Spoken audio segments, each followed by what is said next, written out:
Positive Guru's Meditative Zone. And it's always glad to have you along. We're here for our monthly meeting. And today, I guess I would be remiss if I didn't at least discuss a little bit about current situations going on. It seems as though over here in the U.S., we're in a war. And I had the most interesting experience. And I should start off saying that when I think of this and when I talk to people, and some people may be stressed out about it, some people may not. But if you have any stress dealing with it or just anything going on, there's a lot going on, a whole lot going on. There's a lot going on here in the Detroit area. We're hearing about different robberies that we didn't seem to used to hear about, in areas we didn't used to hear about, done in ways we didn't used to hear about. And maybe they're reporting it more, maybe it's not happening more, but whatever the case is, it seems like I'm hearing about it more. And it's all these things that are going on in the world. My way of dealing with it, and what I suggest that we do, is make sure that we are seeing more of heaven, seeing more of the beauty in order to deal with all of these things.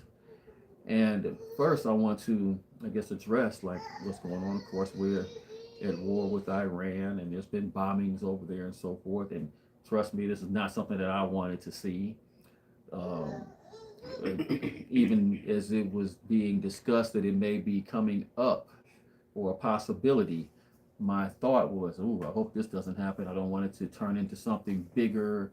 I don't want to see people die one way or the other, but I want it to turn into something bigger and it be a war of nations and so forth." So I didn't realize that maybe I had a little bit of anxiety about it, but the other morning I woke up and there it is. It actually happened, and the bombing started, and I had an interesting experience. I read about the bombings, and I decided I wasn't going to pay a whole lot of attention to it because there's story after story after story about it. I decided I wouldn't pay much attention to it, and I went on about my business, did some meditating, went back to sleep, and then got into my day. And I had so many things that I was moving into, so many activities that I was engrossed in, that I just, interests of mine. I read this quote by Audrey Hepburn the other day, and I wish I could remember the quote, but she put it so eloquently. But basically, she just said that you have to find things of interest in your world and then be into them. And she spoke about it in terms of your profession, but period. You have to find things that you're interested in, make this life interesting. Not just let it happen, but make sure you make it interesting. And that's what I've been doing.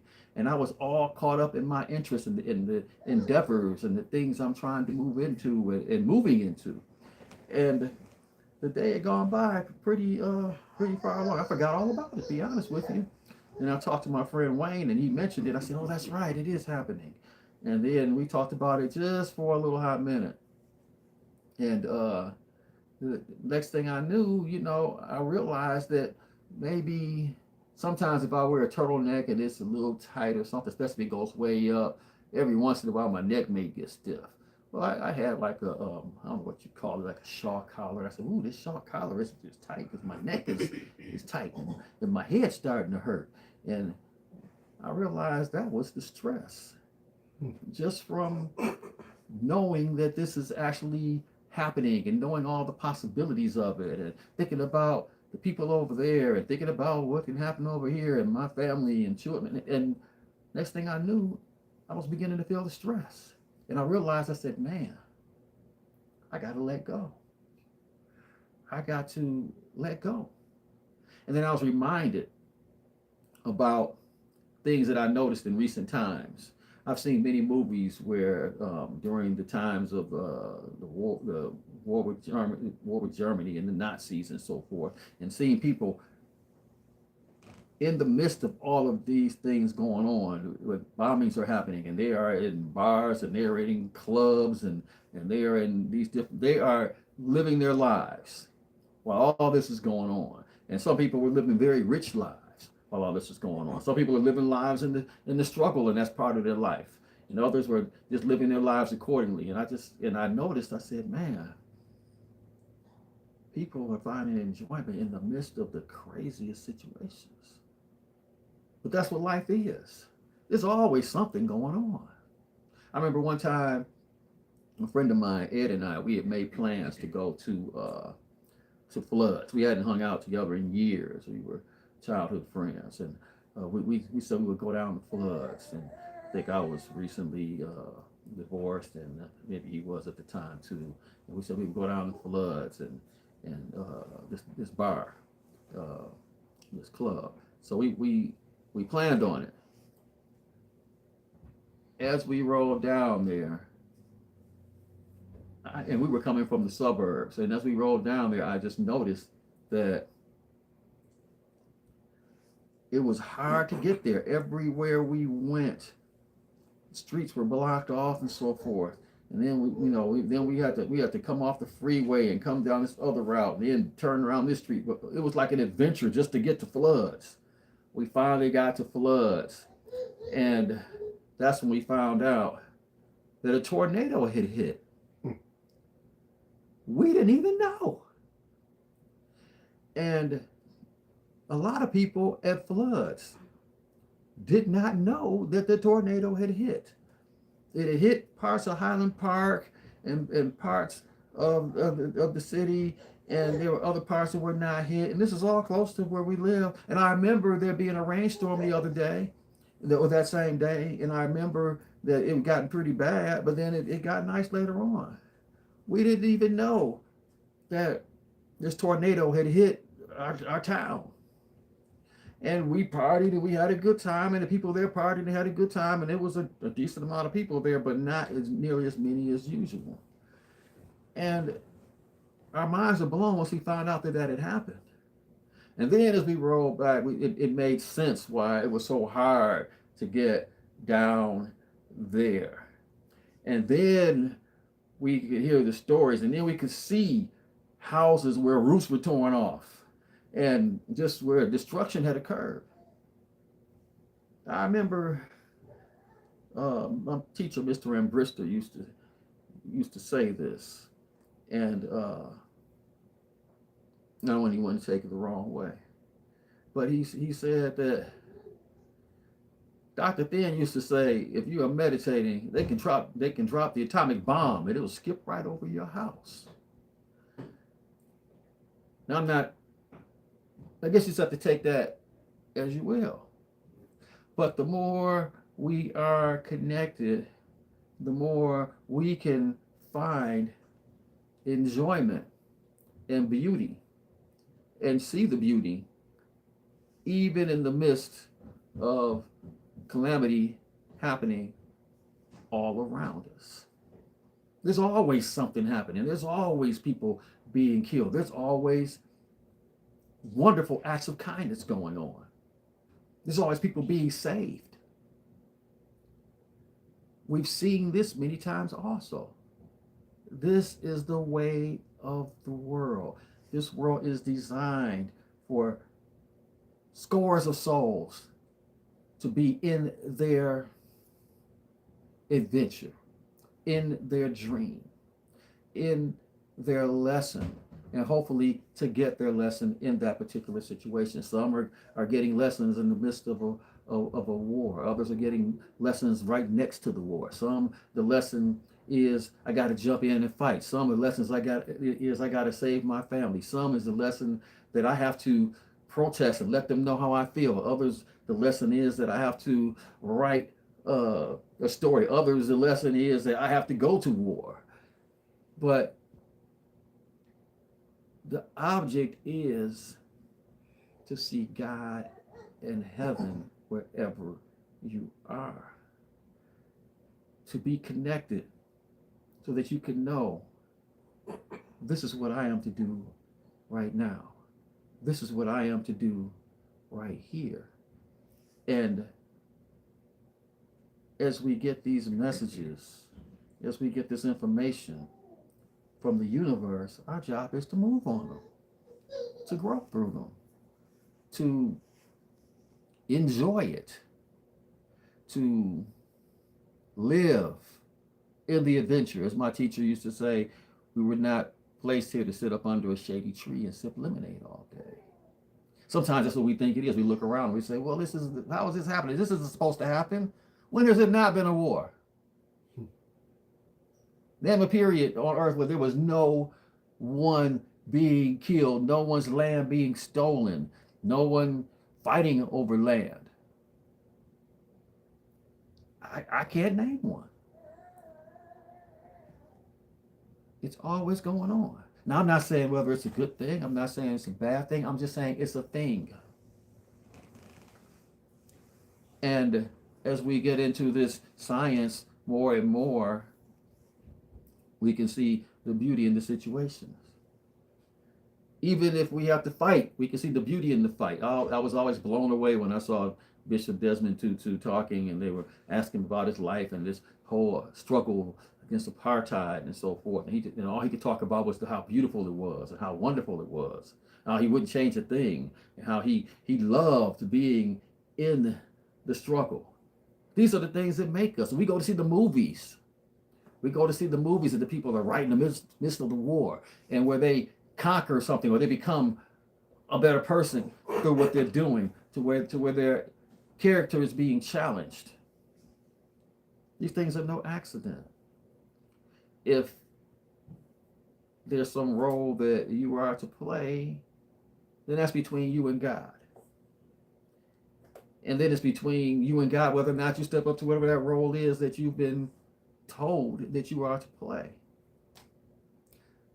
There's always a role for us to play, whether it's in the midst of the fight, whether it's on the sidelines of the fight, whether it's photographing the fight, or whether it's we're right next door to the fight. We don't even realize the fight is going on because we're in the midst of something else. But the object is always the same. The object is always to see God, to see the beauty of the universe, to become more connected, to move more and more into peace and happiness and compassion and worthiness and bravery. And we're doing that, then we're living. Our job is to be alive while we're here and to find heaven right here where we are. I opened up 30 Days of Enlightenment and Miracles. It's the second book I wrote, and it's based on sayings I learned from my teacher. One of them I got from him in the midst of a conversation, and that's the one that I opened up to this morning, in which he shared with me that going to heaven is not enough. You must bring heaven back here. Now, prior to this conversation, I grew up feeling like heaven was this place that you went to when you died, and then, well, not maybe much prior to the conversation, but I felt like it's a place you go to when you die, and then everything is beautiful, and then you're united with your loved ones, and so forth, and you're in heaven. And then sometime after this, I began to feel as though, well, I began to have experiences in meditation. I began to sometimes move into heavenly existences in my meditation and dreams. And I said, well, man, that must be what heaven is. It's when I go to these places and I see these things, and oh man, it's so beautiful. And the way I feel, it's just so beautiful. And then he and I had this conversation because I began to become challenged with my view of what heaven was. And I began to become challenged on account of things I was learning, experiences I was having, and in addition to that, because of a particular series that I saw, Power of Myth series with Joseph Campbell. And I'm going to read the page because it kind of elaborates on it just a little bit. It says, I had just finished watching Joseph Campbell talk about the Gospel of Thomas and how the kingdom of heaven is spread upon the earth, but we don't see it. I was beginning to embrace the idea of heaven being here also. I told Mr. Embrister I'm beginning to think that heaven is everywhere. He looked at me and said, Going to heaven is not enough. You have to bring heaven back here. We should be in complete enjoyment all the time, realizing that God is with us and that we are in heaven right now. We must see life as a wonderful journey where beautiful things are constantly trying to happen to us. We should remain open, see the beauty, and embrace the lesson at hand. We should look for heaven and the good in all situations. Even if something is challenging, we should ask, how is this leading me to a more beautiful situation? The more we do this, the more our world expands to include heaven both here and the hereafter. Also, if you see something beautiful in meditation or in dream, you should move in that direction, even if it's a way of being. Live like it is here. Some of the most beautiful songs and ideas have changed people's lives, have come from meditation and dreams. Albert Einstein and his theory of relativity came to him in a dream. The Beatles song Yesterday came to Paul McCartney in dream. My vision for this book came in a dream-like meditation where I saw it and another shining in bright light. And I think back on different dreams that I have had at times, different dreams, different visions, and I'm reminded of the idea to bring them here. This was one of my visions of heaven yesterday. One of the visions of beauty I had. The crazy thing is, before this war, I had a lot of things starting to come up in my mind. I'm not proud of the thoughts that I have, but they were coming up in my mind. Like, man, they're talking more and more about the possibility of a war. Is this going to be the possibility of World War III if the U.S. and Iran gets involved? Is Russia at some point going to get involved? Is China going to get involved? What's going to happen? What's going to happen to the people over there? What's going to happen over here? And I was I was hoping it would not happen. But I was somewhat convinced if it did happen that might really shake me a little bit. But here, the day that it happened, I'm having the most wonderful day. I ended up going to the show with my youngest son, Jordan, just he and I. My wife, Kelly, she was going to see her niece and hanging out with her, and it was just Jordan and I, and he wasn't with his buddies this time. I asked him if he wanted to go to the show, and didn't know if he was going to say yeah. Now it was last minute. A lot of times he's doing something with his friends, but he said, I don't know. Then he called back and said, hey, Dad, let's go. So I said, well, what time you want to go? It's like 2:40. I'm way on the other side of town. He says, let's go to the 3:30. And I said, oh, man, it's like the old days. At the last second, we decided we're going to the show. We got to rush to get there. Hope we can make it in time. And then we can get there while the credits, while the previews are showing, So if it starts at 3:30, we'll get there at 3:45. It's going to be an adventure. So I'm rushing to get there. And I asked him, what do you want to see? He says, I want to see GOAT. And I said, GOAT. And I said, what's that about? I figured greatest of all time, GOAT. Just movie about a goat. I was like, movie about a goat. He's like, yeah. He says it's a cartoon. I said, oh, okay. He says, yeah, they think that he cannot win and play in the big leagues because of his size.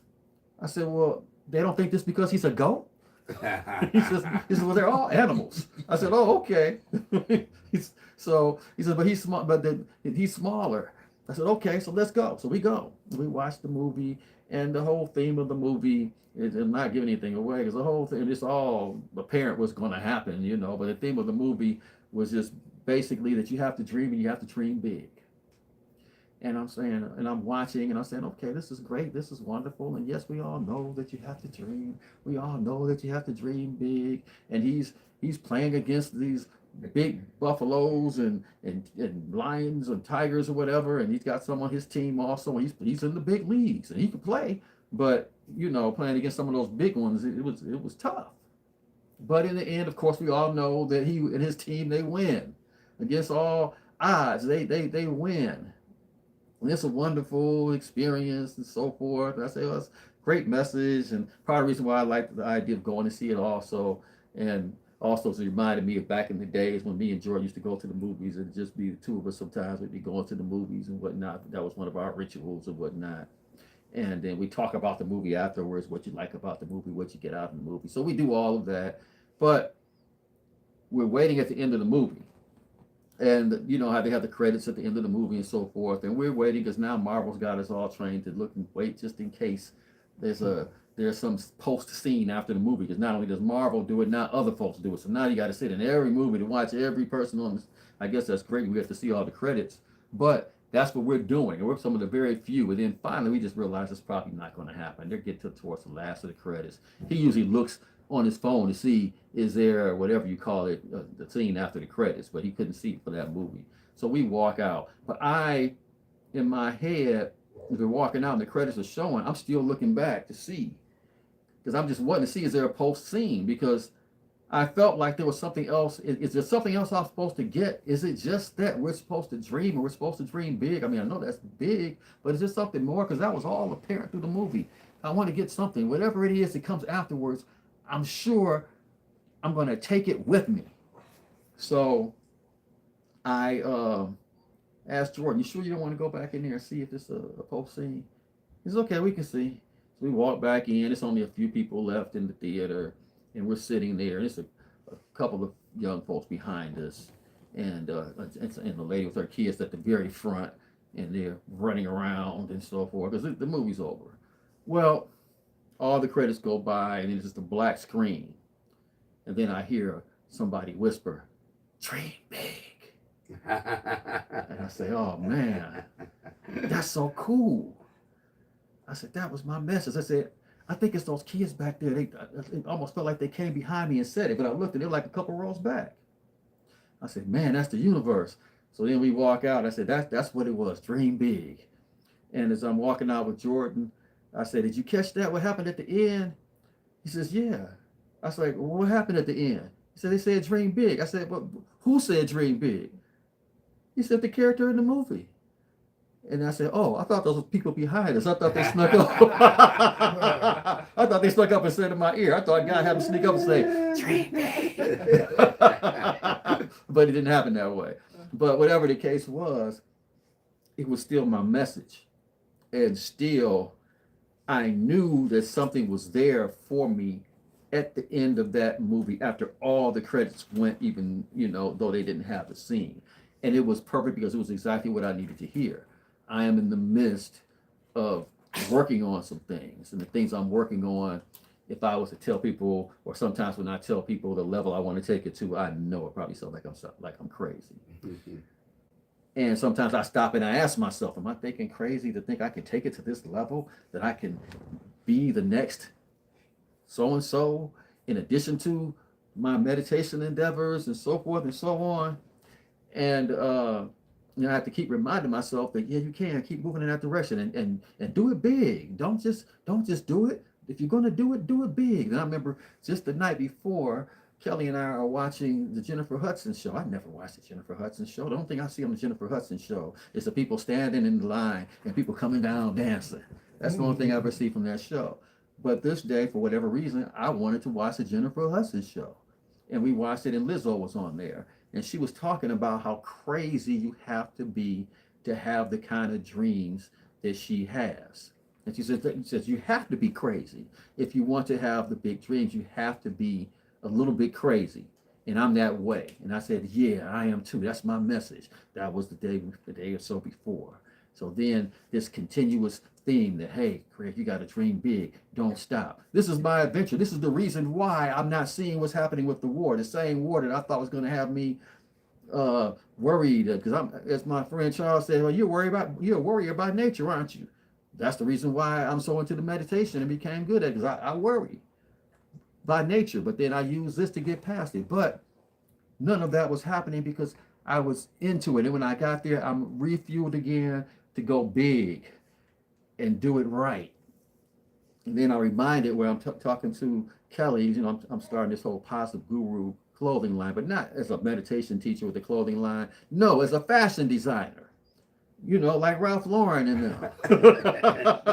You know, you got to dream big. You know? And I've been studying. And I go out to Somerset every other day. And I know people in the stores are saying, well, is he ever going to buy anything? Because I'm checking things out. And I'm getting ideas and so forth and so on. Part of my research. And I'm dreaming big.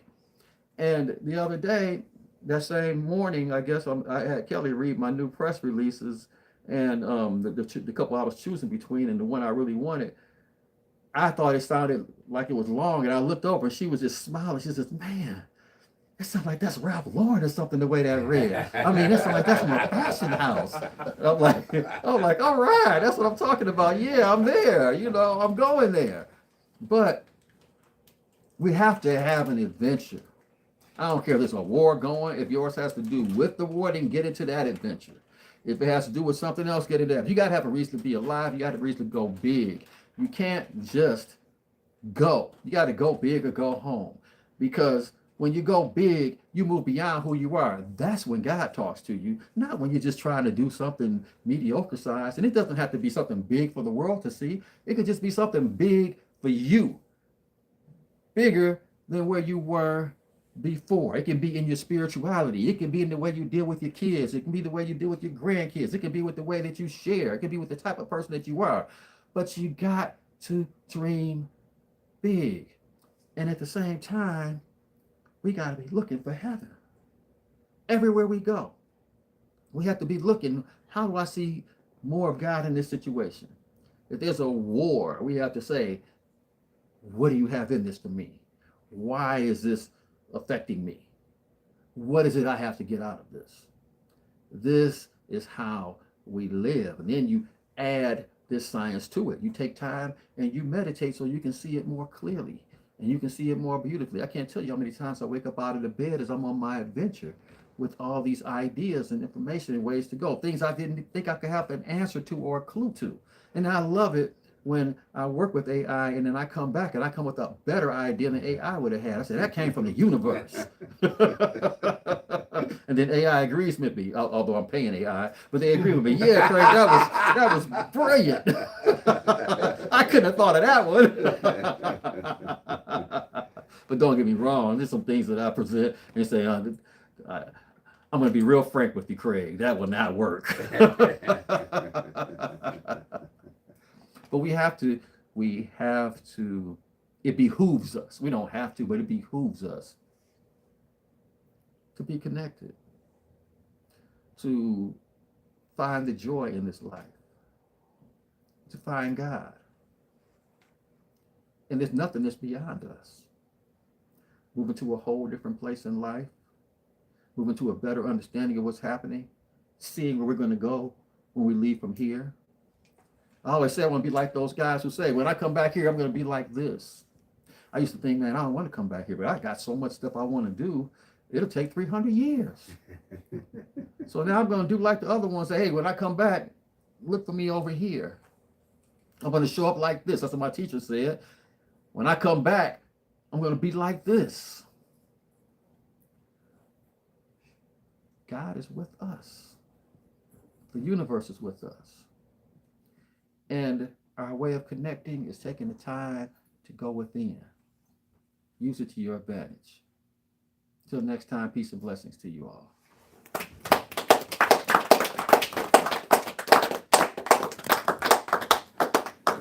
Okay, Wayne, it's okay for me to say, You got a comment?